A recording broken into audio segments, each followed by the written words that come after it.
Yeah, you can't really see shit. Yeah, I get Sucks. what you mean.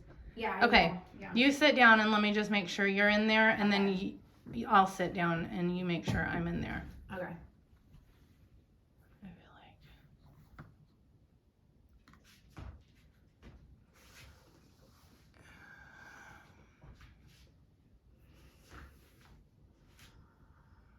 like. Okay. Hold on. Let me see if I can go this way a little bit more. Okay. Yeah? Yeah.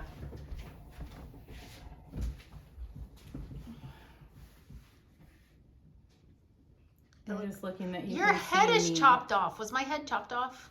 Okay, we can lift it up. Yeah. It was high. I can lift this thing up. It's not a problem. So your head was chopped off from about here up. So instead of getting more of the table, maybe get, or is it the angle, or does that solve the problem?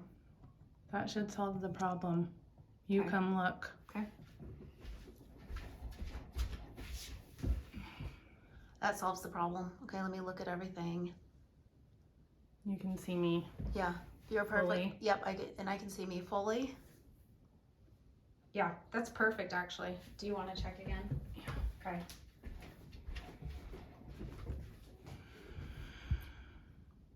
Okay. Okay. That's good. Before we start. Are we gonna pray? We can. Go ahead. But really, I just want to tell you thank you. Oh, you're welcome. I love you. Means a lot. And I hope that, like, you get as much out of it as you're going to give to everybody else. Thank you. I will. It's going to be good. It's gonna be good. Thank you. First one. We've been on a long journey, you and me. Yes. You and I. Okay. This isn't going to be how it starts. Another trick that the guy told me is that when you do have audio and video, you're going to have to upload those and sync them. And so you have to find where is the true beginning to sync. Yeah. So he says before you do it, if you make a big clap, the audio will pick that up and then you start, you can start from there. Okay. Basically. So I'm going to start the recording. Okay. Let's do it. Let's go. Let's go. Oh, I put on these earrings, but you can't even see them because of the headphones. That's funny. Okay, I don't think I'm recording anything. Why isn't it recording?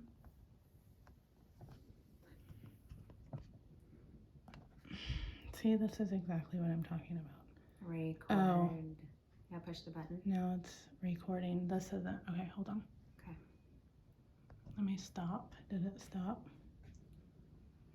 See, I have to see if I can see that.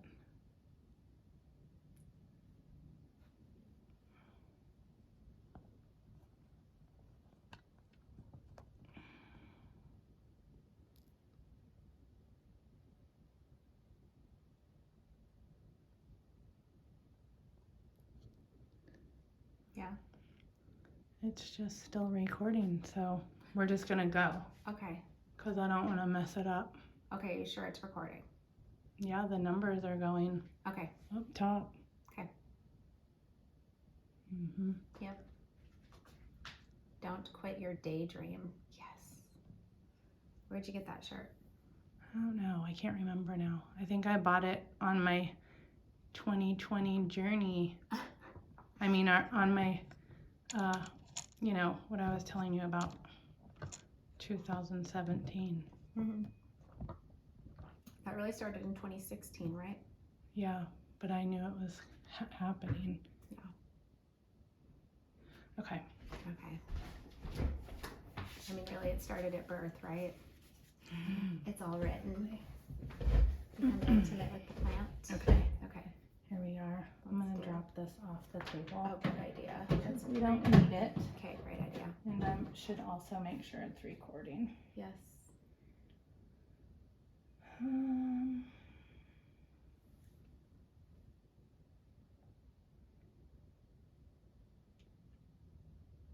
Here we go. Here we go. Let's do it. Should we clap? Okay, are you ready? Yeah. 1, 2, 3. And welcome to an episode of the Self-Centered Woman podcast, our first episode. And this episode of the Self-Centered Woman podcast is brought to you by Lily Nutrition. Head on over to www.lilynutrition.com and enter the promo code SELF-CENTERED for 20% off any item right now while supplies last. That's LYLI Nutrition, lilynutrition.com. Live your life intentionally. Ooh, I like that. Ooh, Nice. yeah. Okay. Okay, today we are with Kassandra Hi. Molle, who is also my Kundalini teacher extraordinaire. Thank you. And Kassandra is on our show today because, first of all, she is such an example of how to live a self-centered life based on the 4 seeds of self-care, which are eating well, sleeping well, meditation / prayer and exercise. Mm-hmm. And as a Kundalini teacher, I'm sure you'll be able to share your journey of self-care and talk a little bit about how we know each other, first of all. Okay. You want me to jump in there? Yeah. Okay. Hi, everybody. So excited to be here. Thank you, Rachel. I feel very special that you chose me to be your first guest. When you asked me, I was like, oh my gosh. Okay, cool. Yeah, very exciting. Rachel and I, so I guess we met in 2011 when I was pregnant with my first child. I found Rachel because I wanted to have a home birth. So yeah, that's when we met. And some of people don't even know that I am a home birth midwife. Okay, she is a home birth midwife. By day, or I should say by night. I'm a home birth midwife by night and a podcast extraordinaire by day. Yes, so you have lots of creativity in your life. You have a lot of, your profession is creativity, your passion is creativity. Yeah, so that's how we met, and we went through that journey, and I had my first son at home, and we just continued a friendship from there. I remember our last appointment after he was born, and we came into the office. Do you remember this?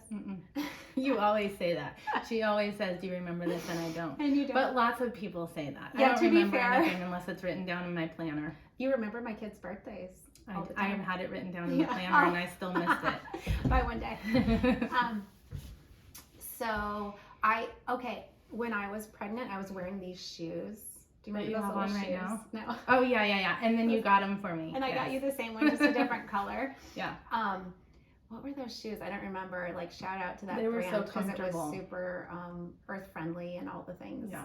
organic, fair trade. So anyway, They were super hippy dippy and I even liked them. yes, you did. And I was more of a hippy dippy back then, I would say, than now, but just a little different. But I gave you those shoes. That was like my gratitude towards you. I was like, I thank loved you. them. And I especially loved them because you remembered Yes. that I said how much I loved them. And Yes. isn't that what's so special about creating connections with people, is that we remember what people like and what would make them feel good and try to honor them in that way. And that's what you did. Yeah. And it worked. You're exactly right. Yeah. So I remember you were kind of like, but I want to be friends or something like that. Something happened. And so we became friends and we kept in connection. And then, when I had my second son, obviously, we were friends. So I just came to you and went through that whole process again. Yeah. Did you hear that noise? Yes. What do you think it is? I don't know. Do you think it could be your phone? No. Do you want me to check? Let me check and see if Okay. this thing's still going. This is a little interlude here. We're just Well, trying to- it's like everything can be. So this is the first recording of a podcast for Rachel. So we are just getting the technology all the way together and on point. Okay. Making sure, is everything okay? Mm-hmm. All right. Seems like it. I don't know what the hell that noise was. So Okay. hopefully it's good. Okay. Everything's still plugged in over there. Everything's plugged Okay, good. in. Okay, go. That's good. Okay. So that's how we met. that's how we met. Through home birth midwifery. And I remember just really liking you off the bat. But you should also tell the story that you actually didn't choose me to do your birth. I have a partner, and she really envisioned my partner being her midwife. Yes. So Rachel has a partner who's older, and I guess who has been a home birth midwife for many, many, many years. And I really connected with her vibe. She's like super earthy, very kapha energy, like just very grounded. And something about that I really connected with. So when I was envisioning my birth, I thought like, wow, I really hope that she is my midwife. But I knew it could be either one of you. However, my late husband really liked you and really connected with you. You guys are both very pitta, anyways, energy. In the Ayurvedic sense, if you don't know what that is, but it means you're pissed off all the time, and you need to figure out a way to blow off some steam, and that's where Kassandra comes in with the Kundalini yoga. It's funny because so many of my Kundalini yoga clients, which we should mention what that is, but are pittas. Yeah, very driven, very strong-willed, strong-minded. Driven is the word. Driven because individuals. Who else would choose that kind of breathing? Yeah, it's intense. Really. It's really Kundalini is about, tapping into the energy that you have within yourself and bringing it forth and forward. And people who are pittas, can I interject too? Please. Because this stuff can all be edited, and so when we're talking about bringing that forward through Kundalini, it's something that we also really connect with when we're talking typically, because basically the imagery of Kundalini is that of the serpent, right? Being fully erect along the spine. Correct. And so when I say be self-centered, that's our thing. That's our thing, because it's like the snake is on point. Absolutely. When you text me that, I know that you have got it all the way together. Yeah, like that's how I see my that. shit is strong for the day if I'm using multiple S's in a word. You are aware. You are present. You are on purpose, on point. But really, I think in general, what I do when I connect with people, not just my clients, but like my friends, my children, my family members, all people that I come into contact with, is to sort of allow the process of them to, it's like I'm mirroring them. And that's really what I think that I'm good at, because I'm not really doing anything except for mirroring what is in them. And they can see that reflection, and they can really see that, and they can pull that out from inside of them. Does that make sense? Yeah, it's total sense. And it's just a different avenue that you work with through yoga and through movement, through that 4 seeds of self-care versus where I am doing full scope coaching. Right. And I'm not doing anything. I'm just facilitating people to uncover and realize their own stuff and realize where they have the opportunity and find their growth edge. Totally. Yes, I found a very steep growth edge with you when we worked, when we did the 1-year women's group. Yes. And then when we did, really it was, I mean, of course, that women's group and going through that journey for an entire year with the same group of women is very powerful, because you're getting to know these women and what works for them and what doesn't, and you're just going along that journey with them. But then the private one-on-ones with you, I know this sounds like a sell, but I tell everybody this, it's so true. I was really able to connect with things, and I consider myself a person who is constantly working on myself, just as aware as I can possibly be about being my best self and really finding my joy and living happiness, not trying to find it, but it's already here. And you helped me mirror and uncover that in a part of my life that I was really struggling in. Like I saw all the other parts of my life were in alignment. There was one area that I was really struggling in. And so you helped me to really tap into my voice, my throat chakra, which we love to talk about. So thank you. Yes, you're welcome. And thank you for allowing that, because it's just like, even in birth, I can only help so much. I know. Yes. without the other person being a willing participant. Yeah. Right? Yeah. We get in our own way a lot. Yeah. So, my pleasure. I'm glad I could. Thank you. So Kassandra and I have had a long time friendship, Yes. and the two boys are very special boys, and Matt also very special. Yes, and I didn't finish that story, which was that my late husband really connected with you and loved you so much, and he was like, God, I hope Rachel is there at the birth. And so I think he texted you first to say that I was having contractions, and he was like, okay, Rachel's coming, and I was like thinking, oh shit, like it wasn't that. I don't think I ever told you that. That's okay. I welcome that. But anyone who's ever been in labor, surprise, you didn't know what you were getting. I know. But it was only kind of like a fleeting thought, and it didn't stick with me, because if you've been in labor, you know you are very much in the present moment. It's primal. Yeah, you can't really think about it's it. Not You're like somebody better get their ass here. Somebody get here other than my husband delivering this baby. Which is another thing that's so great, just talking about birth and how much that's related, because it's really not the attendant at all. No. You know, you're perfectly designed to do this, and you could we tell people you could do it all by yourself. You just shouldn't have to, because everybody wants to have that person. You know, what is that quote? We're all walking each other home, and that's true through birth and through life, right? And through death.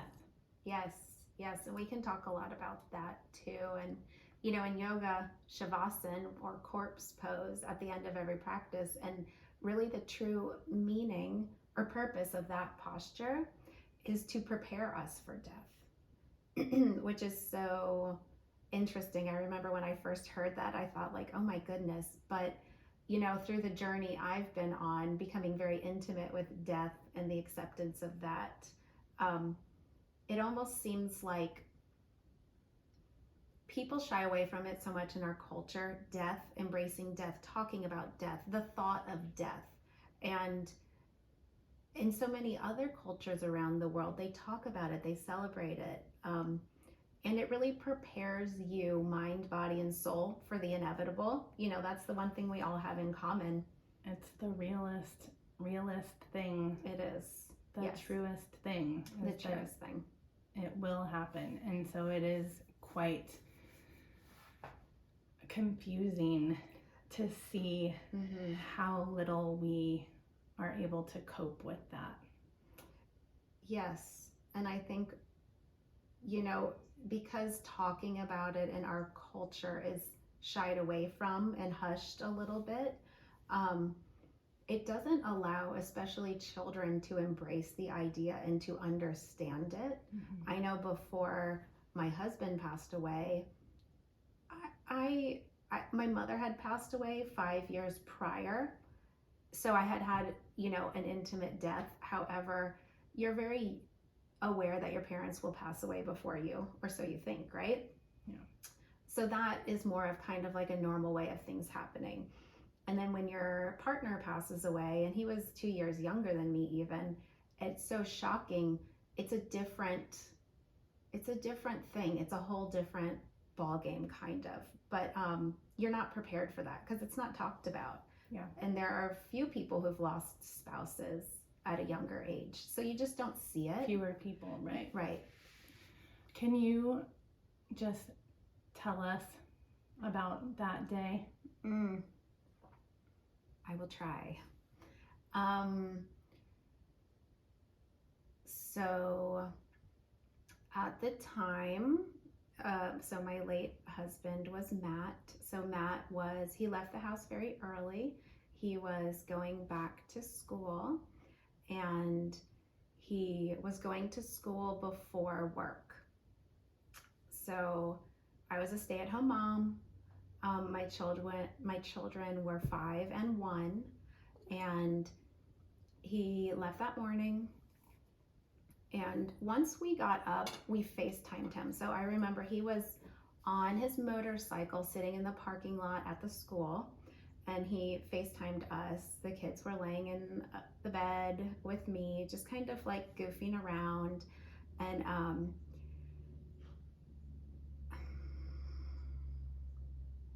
it's so weird to go back to that moment because it feels like it was yesterday. But we were just talking to him on FaceTime, and I think the kids were kind of like starting to fight a little bit with each other or roughhousing. So I was like, okay, bye, like have a good day. So he at that point left from school and was on his motorcycle going to work. And so he must have been killed very shortly after that phone call because he didn't have a very long distance to go. And so my kids were out on the back porch. We had this big water table. They were not dressed. They were like using it as a hot tub because I remember it was in the fall. And so I had a knock at the door. I went to the door and it was a police officer. And I was like, oh my gosh, hi, like hello. And the police officer asked me if I knew my husband, that he said his name. And I said, yes. And he said, please tell me you're his roommate. I was like, no. Like, that's so weird. Why would he say that? And he said, you need to go to the hospital. And I was like, what do you mean? And he said, you need to go to the hospital. I was like, okay. I kind of was looking around. My kids are naked running around the house. So he was like, what can I do to help? And I was like, which hospital? And he said, I'm going to get you the address. So got my kids dressed, hopped, he gave me the address. I got in the car. I called my mother-in-law, my father-in-law, my sister, and I told them I was going to the hospital. Something happened to Matt. And so, but the officer didn't tell me. He just said, you need to go to the hospital. So I sort of thought maybe he was paralyzed. I thought maybe it was like a severe injury. I never thought that he died, which he did. He was killed on impact. He was hit by a truck from behind. So he didn't see it coming. So long story short, because I guess this could take hours to tell, but I went to the hospital. I had to wait for 45 minutes at the ER. I had my kids. Finally, a nice lady that I was talking to was like, I'm going to go ask about your husband. And she went up there and was talking to the nurses. And at that point, two chaplains walked towards me, and I was like, no. And I was kind of backing away. They took me into a small room. They still didn't tell me what happened. I was in that room for like maybe 30 minutes or so. God. I know. And so finally, because the nurse was like, do your kids want popsicles? What is that process? Like, do you know, looking back, like, is that their process? I feel like the doctor must have been, because it was an emergency room, involved with helping other people. That's the only thing I can think. So finally I said to the nurse, I was like, I'm sick to my stomach. I can't do this anymore. Like, my mother-in-law's calling me, my father-in-law, my sister. They're like, what's happening? I didn't know. And so the doctor came in and he sat down across from me and he said, there are children in this room. I have something to tell you. I don't think they should be in here. I said, tell me right now. And he said, your husband is dead. And he was hit. He kind of gave me some technical explanation. My oldest son, who was 5 at the time, just started screaming and wailing. And I was very stunned. I was just completely shocked. I had my younger son, who was a baby, in my arms, and I was just very shocked. And he left. He asked me if I wanted to see his body, and the doctor left very quickly. They then brought me a box he was wearing a backpack, like the contents of the backpack in the backpack, which was basically like pieces of broken, did you see the lights flash just then? Mm-hmm. Pieces of broken like laptop and just shredded things in a box, which was, I don't think I opened that box for 2 years, 3 years until after he passed, when I moved actually, because I didn't want to look at that. But my sister, I had the nurse call my mother-in-law because I couldn't speak to her, and my father-in-law, and my sister came to the hospital. They wouldn't let me leave without someone. So my sister came and we drove to my house, and my kids and I laid in the bed for the rest of the day. My sister started calling some people and just began that process, my friends. And so yeah, that was the hardest day of my life, I would say, for sure. I think often about how I found out. Which is how? I don't recall. And that's something that I was wondering if you would be interested in. You know, I see that sometimes in grief, like gathering as much information, you know, is sometimes a helpful or cathartic thing in certain instances. But I was at a birth. Oh, you were? And the baby had been born. Oh, that's right. And it was your sister calling. And she called again. Because I didn't answer at first, you know, and then she called. Well, first I thought it was you. Because it was from my phone. Because in my phone, no, it wasn't from your phone, but I have your names kind of together in my contacts. Yeah, so like Kassandra's sister, you know, like that. So I just saw your name and missed call, and I'm like, well, I'll call her back. And then the second time I saw, oh, that's her sister. Like, what? And I called her back right then at the birth. Yeah. And she just said that Matt died. And just the words, from hearing the words to feeling the reality, you know, which is just like this, not even begin to go there with what it is for you, but you know, when things are real and it just, there's nothing you can do about it, this complete, you know, unfolding and like again hitting you in the face, you know. I told the people I have to go. You know, I gotta go. They were taken care of. It was time, but and then another thing, I actually had a tennis match the day of his funeral. Yeah. And I was in a third set and I was gonna be late and I forfeited. Oh, you did? Yeah. Oh. I'm like, sorry, I gotta go. Whatever. You win. Yeah. Which is another cool thing to just put into perspective. Like, you know, how much doesn't really matter. Right. And I think that is a conversation that you and I have had a lot.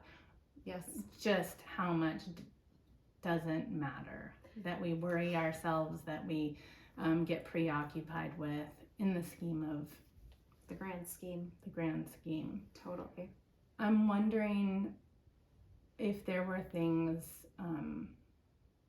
then or even now, you know, that you have been surprised about with your own grief. I think when people mirror back myself to me, I see a lot of growth and I begin to really embody it and understand it. I mean, at the time, specifically the first 9 months were hell. I didn't sleep. I barely ate. You know, I always say my kids kept me alive, I feel, because they were so young. And you just have to keep going when you're a parent taking care of a young child. And I have always wanted children, and my children have always brought me so much joy that for me, that was just very easy to stay very present with them. You know, when you're with a child, it's so hard to be thinking about the past or the future. You're just very present with them and what's going on. You know, the first month I didn't smile, and part of my personality is I'm kind of like loud and all over the place and like always smiling and talking, and kind of the annoying one in the room who's kind of going on and on or whatever. And so that was completely gone. And I remember I had a fear that I would be a completely different person from now on. I didn't think that was ever going to come back.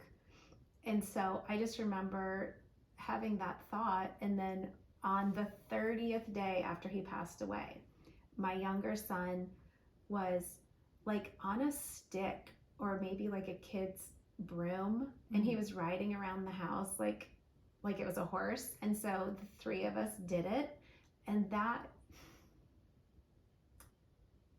was the first time that I smiled, and I was like, oh my gosh, it's back. Like that was the first time I laughed. And so I knew that I was going to be able to come through it. And that was kind of like my first little glimmer of hope. And progressively things got better, but it was very difficult. I remember 9 months was the point where I saw the light at the end of the tunnel. I was able to sleep and eat and just kind of like feeling more like my old self again. I knew I was going to be okay. I guess I always knew, but I knew that I was going to really be okay. And that timeline is very different for lots of people. That was just, in my experience, my grief, which of course continues on. My older son, so it's been 5.5 years since he passed, and my older son was up for 30 minutes crying last night because he missed his dad. And, you know, we talk about his dad every day. We have pictures of their dad. And I mean, he's very much alive for us. But the grief continues. And, you know, my children had to meet that head on at such a young age. So for them, it's just so real. And it's cool that I can use the yoga or the Buddhism off the mat stuff, which is like the idea of reincarnation, the idea of one consciousness, and that, you know, we're all one, and that, you know, their dad is watching them and excited for them. They talk about that all the time. It really helps bring a sense of peace to the grieving process for us. What can you say to people who have a loved one who's grieving? How to approach them, and especially in those early days? For me, the most helpful thing was people who checked on me, whether it be a phone call or a text or in person. After about a month or two, people really fall away from checking in on you. You know, they go back to their normal life and they have other things, and maybe you're not quite at the forefront of their mind. Little check-ins are really helpful. And not even asking, what do you need? Just being like, thinking about you, XO, or whatever. Something that simple. People brought me lots of meals, lots of bringing kids over for play dates and trying to coordinate things like that. I'm very social, so I definitely didn't keep myself in. I had some really great neighbors at the time who would just come over. I had lots of people who helped keep things not stagnant. You know, lots of being outside in nature. I really love that, and that really helped my kids and I. My sister would come over every single day and just kind of cook us dinner and see what we needed, and brought little special things for us and the kids. So, you know, everyone's grieving process is different, and I think it's really important to ask the person what they need and realize that that is going to change, and to continually ask. And, you know, a lot of times just your presence is what is useful. So just being there. Yeah. It's interesting to just, it's very common that you hear that after, you know, a month or so that it kind of falls off with the people coming, and that's not a poor representation of the people. No, right? It's a representation of reality. Right. That people do have their own lives. And and life still goes on. And that's something in any loss I've always thought, how the hell can people still be driving down the street? I know. How are you like really arguing with the person at the checkout? You know, don't you know that this person died? I had that for a long time, for a few years. I mean, now my entire perspective, I feel like, has changed majorly. Just about what you mentioned, like, don't sweat the small stuff. I used to sweat small stuff here and there. Now it's kind of like we're healthy, we're alive. And that's a big part of my life. It always has been. And I think it's part of why I really enjoy guiding people in their health and wellness journey, because I think that, I know that, well, yoga has been so important to me in being able to help me see beyond just, you know, this lifetime maybe, or even healing using the breath, using the present moment, the meditation, the physical body movement. Really brings you out of your head and all these narratives and stories you're always telling yourself. You know, people are carrying on their day. Well, of course they should be carrying on their day. You know, you and I are carrying on our day. And it's not their time. Right. But guess what? Their time will come. Yes. All of our times will come where we will lose a parent, or, God forbid, a child or siblings. But also, we will also die. Right. We all are dying. And so while we're in one space, it seems like, how can anybody go on? And then when we can take ourselves out of that, it's like, well, of course, it's the most natural thing in the world. Right. Because that's what we're supposed to do while we are here. That's right. Is to continue to live. Right. And that's really where I want to go, is what has not only helped you to survive, but thrive. And I can remember you saying that there was a time where you would not even get on the yoga mat at first. Yes. There were, I don't remember, it may have been about 3 months. Because yoga for me, I don't know that I realized this before it happened. It's very personal, and I've been practicing since 2001. So it's a habit, it's a pattern, it's something I do every single day. It's something that I'm very in touch with. You know, I don't just do yoga to get like a tight ass or whatever. It's very much about, of course, the physical body movement and exercise, but also the spiritual journey. I don't consider myself a Buddhist, but I am on that path of really like fulfilling and understanding and being part of that journey. So for me, it's much more than the physical body. It's the breath work that comes along with that and what that does for my nervous system. It's the meditation and how the meditation helps my mind relax and I can really become present in this moment. So every time I tried to get on the mat, I was hysterical. And I was really surprised by that. And I couldn't bring myself to get back to it. And I remember every couple days I would try to do yoga and I could not. And I was just kind of like, wow, okay. And then one day I was able to get on the mat and, you know, actually practice yoga and not be hysterical. And I was like, wow, there's something about this for me, this connection. And prior to teaching yoga, I was a first grade teacher, and I knew I didn't want to go back to teaching in that sense. It's a bit rigid for my liking, but I was like, well, maybe I could, you know, I remember that was kind of the beginning of me thinking I could guide people in yoga. You know, I could really help people on their journeys. And I know everyone kind of knows me as a yoga teacher, but it's more than that. I don't really even like being called a teacher because, you know, I'm guiding people on the mat and off the mat, you know, in their wellness journey, period. Like, it encompasses so much.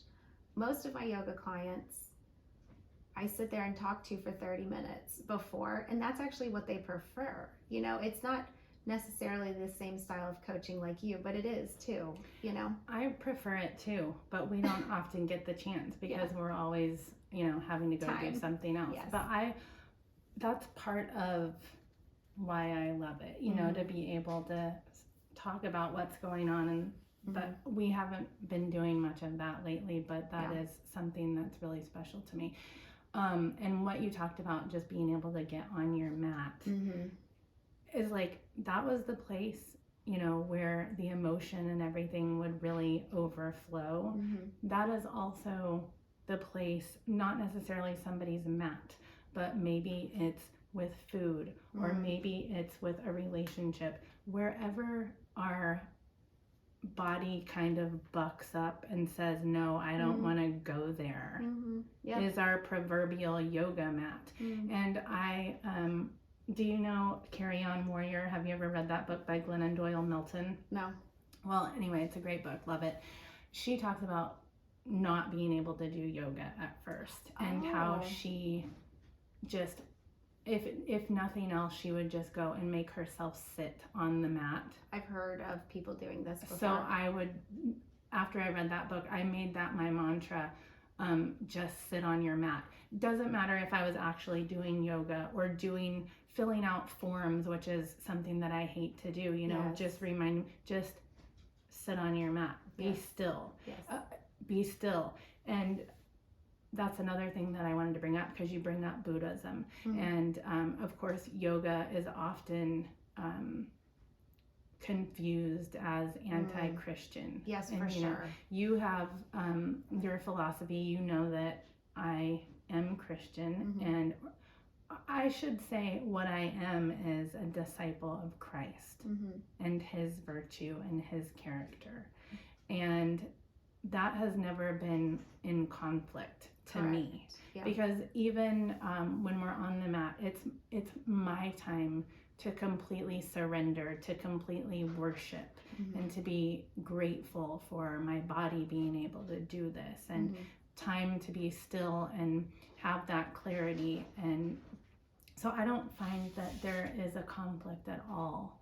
And I'm just wondering if you have ever had that kind of other people, you know, bringing up that kind of belief. Yeah, certainly. It is oftentimes, I think the word is conflated. Like, people think only Buddhists do yoga, or if you're doing yoga, you are, well, first of all, Buddha is not worshipped and is not a god. The Buddha, who was alive 2,600 years ago, was a human being. And he even said, do not worship me. I am not a god. And so I actually I teach yoga at a private school 2 days a week to children who are aged 4 through 12. And there was actually even an issue last week where, so we do this thing where you're touching your thumb to your fingers. And this is the cycle of life, right? So when I do this, when I do it specifically with my Kundalini friends, it's Sa, Ta, Na, Ma. And that's just, you know, the birth, death, rebirth, life cycle. When I do it in schools with children, I don't use that language, the Sa, Ta, Na, Ma. We're just touching, because there have actually been so many studies done on this and how this prevents Alzheimer's and dementia. You're creating connections within the brain, and, you know, connecting synapses and all these things. So, but I don't know, maybe a child went and told their parent or showed their parent, or maybe they saw a picture on my Instagram and the child said, I'm not allowed to do this because I don't worship this God. And so obviously there's that confusion. I've had adult clients who are like, I'm Christian. Like, my mom wants to know. She was a younger adult. They're very Christian, and, you know, that's a big part of their life. And she was like, who am I worshiping? What am I doing? Like, my mom needs to understand this. And so, you know,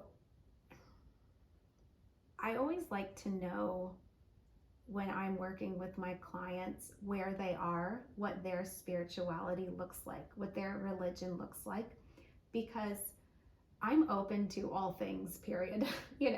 So it doesn't matter to me. Like I said in the beginning, I'm a mirror. I'm reflecting for you. It's not about me imparting my beliefs onto you. It's about me sharing my experiences and just reflecting back to you your experiences and seeing like what kind of sort of clarity that brings for you. There is a lot, Buddhism is famous for the meditation, and I think that's why it gets conflated, because the Buddha meditated, and in Buddhism there's lots of meditation. So maybe that's why there's that confusion. Mm-hmm. However, all people, all races, ages, religions, abilities, belief systems are welcome to practice yoga and feel very accepted and loved and present. What about the yoga? Mm-hmm. What is it, do you think, that has really been a game changer in your healing process and in the ability to thrive? Because that is what you are doing. You're not just getting by. And that's the reason why I wanted to talk to you, because it's one thing to lose someone and grieve them. I just lost my aunt, and she had lost her husband a few years earlier.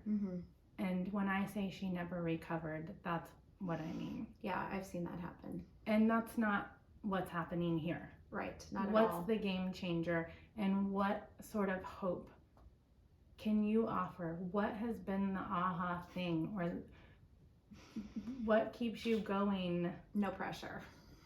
Yeah, because it doesn't matter what your answer is. Right. It's just for you. And again, Totally. I really like what you said about the Buddha, because we should not be worshiping anyone. Right. We shouldn't be worshiping me, Right. you, We're all the here Kardashians. on the same level. Yeah, Yes. I mean, no, we don't want to. What for? Yeah. You're taking away from how special you are. Totally. By doing that. Yeah. You mean, well, it's been the yoga plus so many other things that has helped me thrive. My mom died from cancer, and in her family there's so much cancer. And I remember when my late husband and I were talking about we're ready to have a baby, I would remember I was just thinking like, okay, I need to prime my body to like grow another human being. How do I do this best? That's really where the research began. I had been a vegan since much earlier, but I was like an unhealthy vegan. Like I would still eat Oreos, whatever. Now I wouldn't even like dare, but I'm so not that there's anything, again, right, has been a huge nutrition. Really going down that journey of health and wellness with the food, with, supplements, with homeopathic remedies, homeopathic Chinese medicine, doctors and herbs and teas. And, I coach a lot of people on the nutrition because that seems to be the biggest stickler in our culture, is overconsumption of all things: alcohol, drugs, food, other beverages.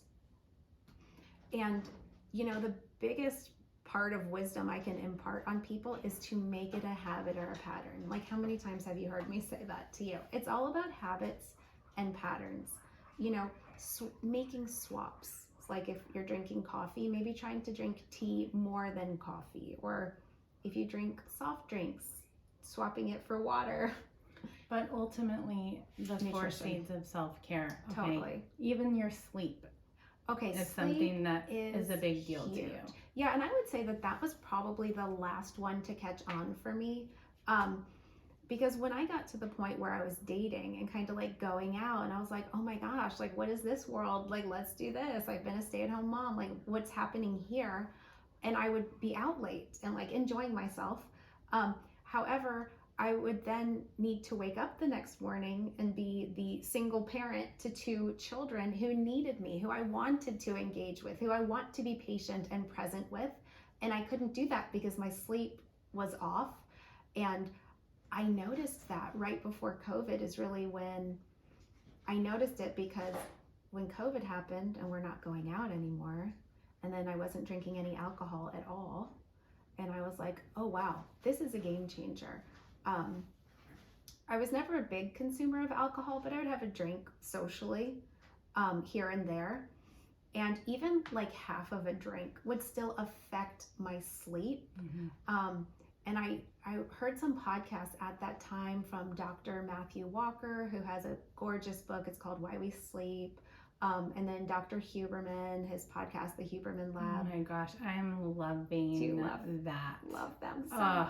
Oh, you know who else is great? Gosh, the longevity guy. I always forget his name, but he's phenomenal. I'm going to think about it so I can give him a shout out. But they talk about all of these things, the health and wellness, the sleep specifically, and how that for me was like the final piece of the puzzle that clicked in. You know, I just turned 40 in February.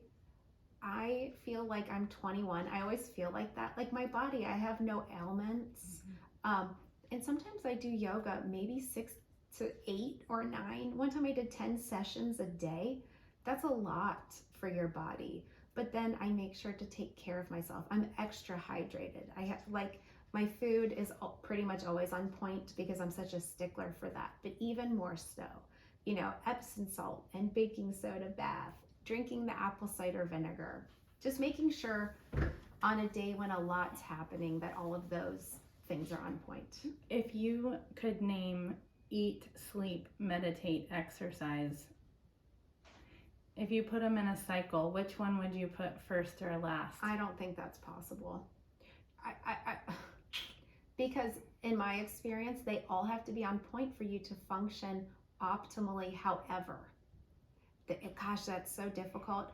I would say, in my experience, what most people need to focus the most on is their food, their consumption, what they're eating, what they're not eating. Vitamins, minerals, water. I would probably say sleep is next. That's huge.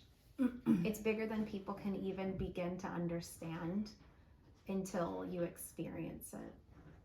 You know, alcohol. It's true, I would say, because both of those things, it's a game that I play trying to figure out which one I would put first versus last. And so I like to ask people that question. Mine is really like, okay, well, we sleep and then we wake up and do our exercise and then nutrition and then what's the other one? Meditation. But it's like 2 of them are active and the other ones are passive. Well, I mean, the nutrition, you know, is what I'm saying. Like the sleep and nutrition would be the more passive ones. But if you don't, those are the ones that lead to feeling your best, right? Yes. And so that you can then want or even be motivated to do the other 2 things. Absolutely. And I would love to point one thing out about meditation, because people put it off and put it off and put it off, and it scares them to think. I heard on a podcast, I don't remember, just the other day, people could either choose to be alone with their thoughts for 15 minutes or to receive an electric shock. Oh my gosh. 30% of women chose to receive the electric shock and 60% of men. I don't have the statistics. I don't know the age group or anything like that, but that's wild, right? It's not only wild, it's really sad. And it is a reflection, I think, of our ability to think critically, our ability to not react in certain situations, react in certain situations. Because if we're not sitting still, it's something that I just posted. We just went to the park on our vacation, and having the space between this activity and the next activity. Somebody asked me, how do you do all of these things when you have 6 kids and you do this? And it's the space between. Do not go from one thing to the next thing as much as you possibly can. Have that little snippet of time to just breathe, and don't take where you just came from into your next activity, because then guess what? They just start layering. All of a sudden you're hating everything you're doing, resenting everything you're doing. That space between is everything. That's how you come up with the answers to conflict. It's how you come up with the way to parent. Responding versus reacting. Exactly. There's I'm glad you brought that up. So Eckhart Tolle, who wrote The Power of Now, he talks so much about this, and this is big in Buddhism as well, is listening to that space in between, like finding the space between your breath where it turns around. So inhaling, let's all do this together. Inhaling. Feel that little stop before you exhale. That's the space between. Or if you're listening to like a Chinese flute, which a lot of meditations or music has this, listening to that little tiny space that's between the end of a sound and the beginning of a sound. And another really beautiful thing to embrace is moving meditation. And this was a game changer for me. So meditation is not just sitting still on a yoga mat, cross-legged. You know, your palms are facing up, whatever. But it can be. Totally. And that's another thing, is like, we just never want to discount another person's experience if they are doing anything at all to practice it. Totally. That's not our lane. You know, that's their lane. I like to talk about my lane, your lane, and God's lane, or the universe's lane, or insert, you know, your belief system here. That's so not our business. You know, we jump into somebody and try to judge them. If something's working for them, then that is gorgeous. And sitting in quiet and still meditation on your mat and listening to your breath, just being present to your in-breath and your out-breath, is powerful. However, you can do it, you know, the second, Eckhart Tolle talks about the things in your life that are habits, things that you do every single day. Like every single day you walk up and down the stairs. Every single day you sit down to a meal. Every single day you get into your car, or you sit on public transportation or whatever. You walk, you ride a bicycle. When you are doing those things, being able to be present to your breath and really feel embodied. And feeling embodied means being in the body and out of the mind, really grounding yourself. That's what grounding means. So, for example, and we can do it all now, you know, close your eyes. Maybe you're sitting, or maybe if you are standing and folding laundry, listening, or whatever you're doing, just take a moment to be still. Feel your feet touching the earth. Feel your tush touching the seat or the ground. Listen to the sound of your breath as it's coming in through your nose. And listen to the sound of your breath as it's coming out through your nose. That process took about, 15 or 20 seconds. You can do that as you're going up and down the stairs, feeling your foot as it's touching the stair, inhaling and breathing. Same thing when you get into your car, public transportation. You know, if there's a true emergency and you need to get someone to the hospital, you're not going to sit there for 30 seconds and feel your tush on the seat, hands on the steering wheel, close your eyes and be with your breath. But most of the time you can spare 30 seconds. Well, another thing, even a lady that teaches neonatal resuscitation, she always talks about, if you have to resuscitate a baby, the first thing you need to do is feel yourself feet on the ground. Wow. Feel yourself on the ground. Because if you're bringing that to what you're trying to do, spastic energy, it's not going to work. That's interesting. She must be a yogi.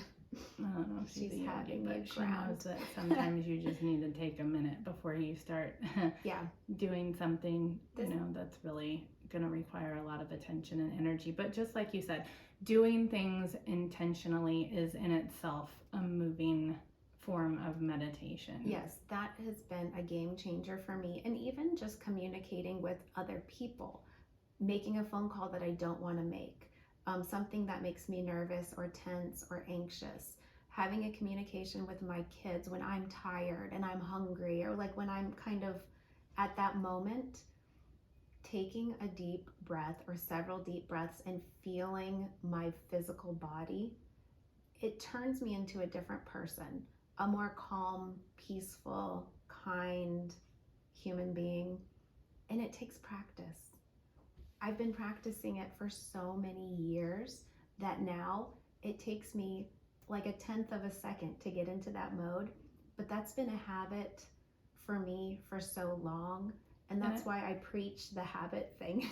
Well, also that a habit can just be 2 minutes of following your breath. Like you cannot, one person who's looking at starting to really implement the 4 seeds of self-care cannot look at you and think that they're going to go do 10 yoga sessions. It's just not the same. And again, it's back to where we shouldn't be comparing each other. Sure. But one small step forward, which is also how you are getting through your grief. Actually, it's funny you say that because someone told me, and I don't remember who, said, put one foot in front of the other. When I was, this was just maybe a day or two after Matt passed. And I was kind of saying, like, how am I going to do this? And they said, you literally take it one step at a time. You put one foot in front of the other, then the next foot. You build momentum. Sometimes you take steps back. That is no problem. That is not a cue for you to beat up on yourself. That is not a cue for you to say, like, what am I doing? Why can't I do this? And question, drop the why. The why doesn't matter. What do you see out there on the horizon? Where are you going? That's the key. Yeah, that's good. Any other thoughts or just offerings of hope for someone in your situation? I think it's important as well for you to reach out to people and ask for help. That's actually the 4th step in this like really beautiful Buddhist, I don't know what to call it. I guess it's just a meditative action, is to actually reach out to people and say, I am suffering, I need your help. Because oftentimes we don't want to look weak, specifically males in our culture really struggle with this. But being able to reach out to a loved one, even a neighbor, a family, anyone at all. I have actually connected with people who I never even knew before, who I could tell they are suffering, and I just simply asked them. I think,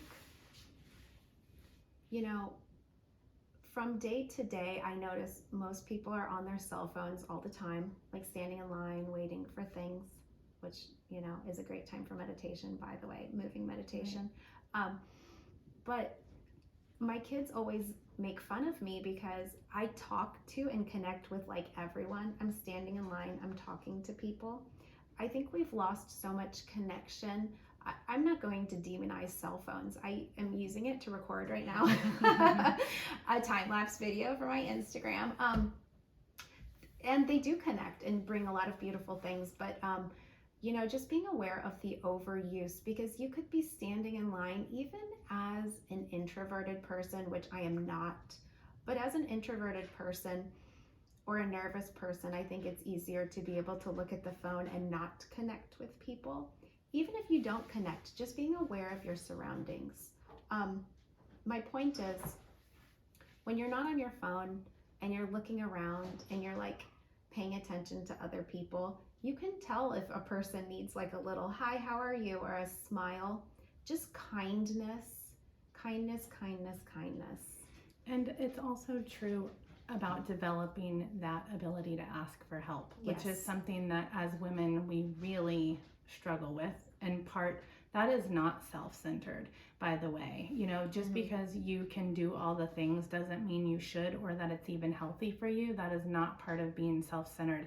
It's actually more self-centered to be able to have the awareness that not only do you need help, but if you ask for help, that you are going to feel better and it's going to be healthier for you. And by the way, you give people the opportunity to be helpful. And people want to be helpful. They do. People want to feel like they have made a difference. They want to show up for other people. They just often don't know how, or maybe self-conscious about what is appropriate.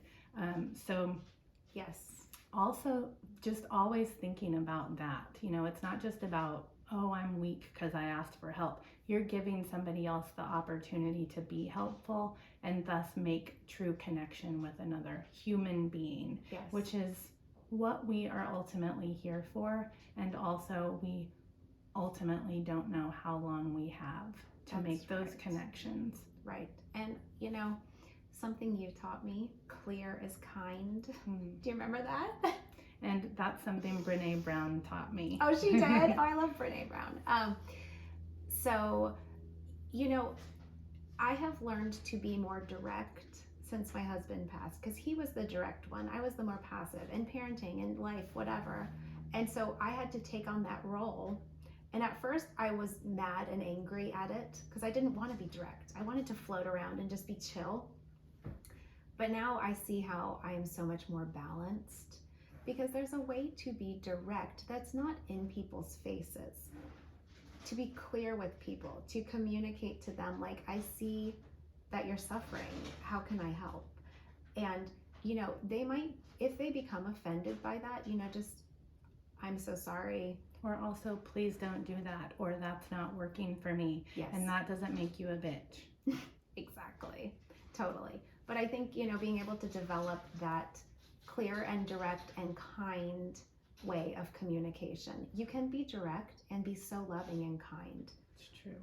And how other people choose to receive it is their business. That is not our lane. Stay in your lane. Stay in your lane. If all of us stayed in our lane and focused on our self-care first. Yes. And even, I have struggled with even giving this title of the podcast, Self-Centered Woman, because, you know, with Christianity, it's God first. And it is God first for me and my life.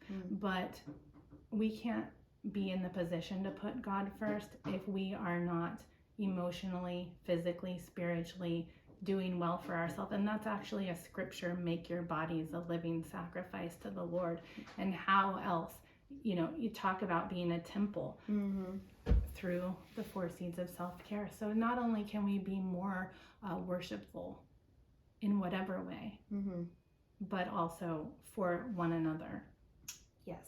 One thing that I love, and I want to end with this, but tell everyone how they can find you, Kassandra, if they would like to book a yoga session with you, and whatever you would like to offer. Okay. So you can find me at namasteyourlife.com, NAMASTE. On Instagram, it's namaste.your.life. And if you want to reach out and connect with me, if you're suffering or just having any issues, I would love to connect with you.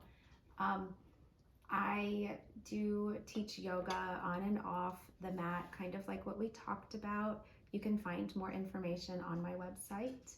You can email me. It's Kassandra@namasteyourlife.com, which is on my website. You can DM me on Instagram, ask me any questions. And I would love to offer 25% off a session to anyone listening. Just mention that you heard this episode.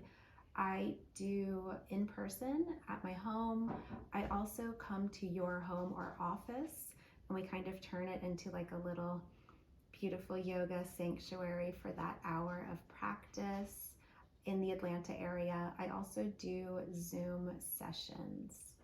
Awesome. Thank you. You're welcome. So whenever Kassandra and I finish our Kundalini sessions, we have a little song. And what's really funny is that I did a blessing ceremony, you know, for my daughter. Yes, yes. And so knew you were I saying. totally wanted to sing this song to her. Yeah. And so a blessing ceremony is when she turned 13, basically honoring her transition into quote unquote womanhood, right? Yes. In other cultures, they have this when, or in religions, right? Like when the teenager turns 13.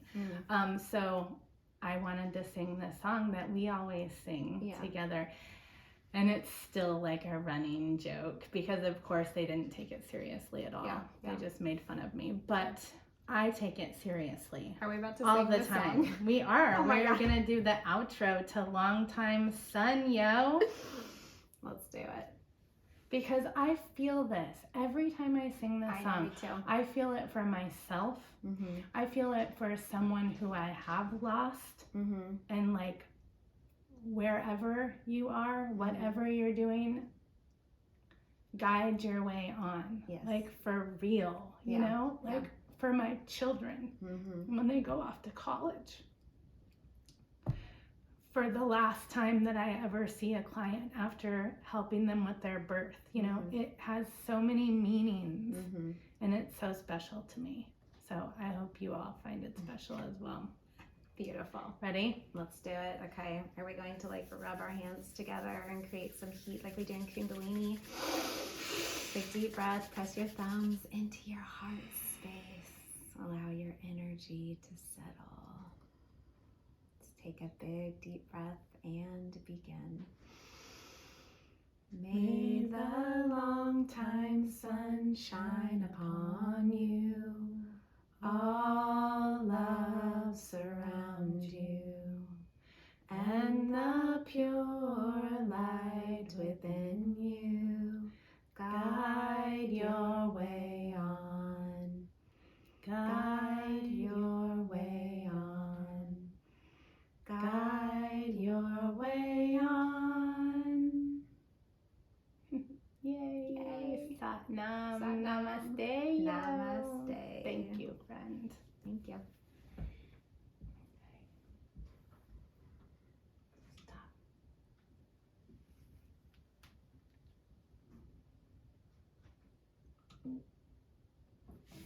What do you think?